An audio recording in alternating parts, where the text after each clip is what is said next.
Delhi liquor కేసులో సంచలన పరిణామాలు చోటు చేసుకున్నాయి.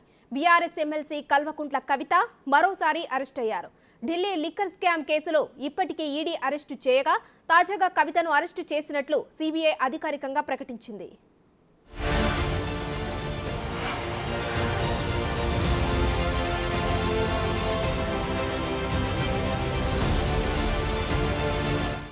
దేశవ్యాప్తంగా పెను సంచలనం సృష్టించిన ఢిల్లీ లిక్కర్ స్కామ్ కేసులో బీఆర్ఎస్ ఎమ్మెల్సీ కవితను ఈడీ అరెస్టు చేసిన సంగతి తెలిసిందే. ఈడీ కస్టడీలో తీహార్ జైల్లో ఉండగానే రంగంలోకి దిగిన సీబీఐ కవితను విచారించింది. తీహార్ జైలు వేదికగా జరిగిన ఈ విచారణ తరువాత కవితను సీబీఐ అధికారులు అరెస్టు చేశారు. ఈ మేరకు కవిత అరెస్టును అధికారికంగా సీబీఐ ప్రకటించింది. కోర్టుకు కూడా తెలిపింది. దీంతో అరెస్టై కస్టడీలో ఉన్న కవిత మరోసారి అరెస్టైనట్లయింది. అటు ఈడీ ఇటు సీబీఐ కూడా అరెస్టు చేయడంతో ఢిల్లీ లిక్కర్ కేసులో కీలక పరిణామమే చోటు చేసుకుందని ఢిల్లీ వర్గాలు చెప్తున్నాయి.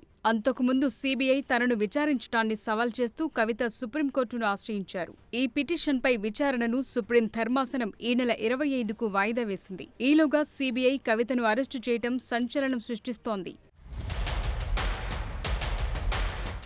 ప్రస్తుతం కల్వకుంట్ల కవిత తీహార్ జైల్లో జ్యుడిషియల్ కస్టడీలో ఉన్నారు. కస్టడీలో ఉన్న కవితను ఏప్రిల్ 6న సీబీఐ విచారించింది. లిక్కర్ కేసులో కవిత పాత్రేంటి, అన్ని కోట్ల డబ్బులు ఎలా చేతులు మారాయి, ఈ మొత్తం వ్యవహారం వెనుక ఎవరెవరున్నారు, ఢిల్లీ సీఎం కేజ్రీవాల్ పాత్రేంటి, తెర వెనుక ఇంకా ఎవరెవరున్నారన్న విషయాలపై సీబీఐ చాలా లోతుగా విచారించింది. విచారణ అనంతరం కవితను అరెస్టు చేసింది సీబీఐ.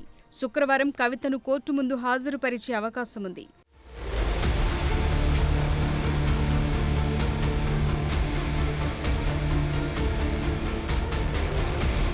కవితను సీబీఐ అరెస్టు చేయడాన్ని సవాల్ చేస్తూ ఆమె తరపు న్యాయవాదులు రితేష్ రాణా, మోహిత్ రావు రౌజ్ అవెన్యూ కోర్టులో పిటిషన్ దాఖలు చేశారు. CBI special judge Manoj Kumar ముందు పిటిషన్ దాఖలు చేశారు న్యాయవాదులు. కేసు పూర్వాపరాలు తనకు తెలియదని, తన వద్ద ఎటువంటి సమాచారం లేదని CBI special judge Manoj Kumar తెలిపారు. తన ఎదుట ఎటువంటి వాదనలు జరగలేదని, తాను ఎలాంటి రిలీఫ్ను ఇవ్వలేనని స్పష్టం చేశారు జడ్జ్. ఈ కేసులో తాను జోక్యం చేసుకోలేనని స్పష్టం చేశారు. తన ఎదుట కేవలం అత్యవసర పిటిషన్లపై మాత్రమే వాదనలు జరుగుతాయని, శుక్రవారం ఉదయం సంబంధిత కోర్టు న్యాయమూర్తి ముందు పిటిషన్ సబ్మిట్ చేయమని సూచించారు CBI special judge Manoj Kumar.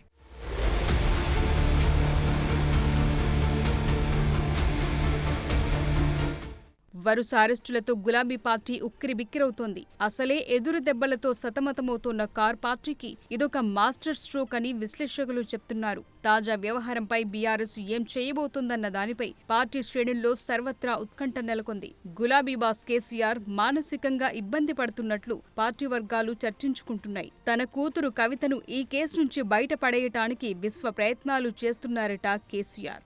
Lok Sabha ఎన్నికల ముందు కవితను అరెస్టు చేయటం బీఆర్ఎస్ పార్టీకి కోలుకోలేని దెబ్బ తగిలింది. ఒక పక్క ఎన్నికల ప్రచారం, మరోపక్క కవిత కేసుతో తర్జన భర్జన పడుతున్నారట కేసీఆర్.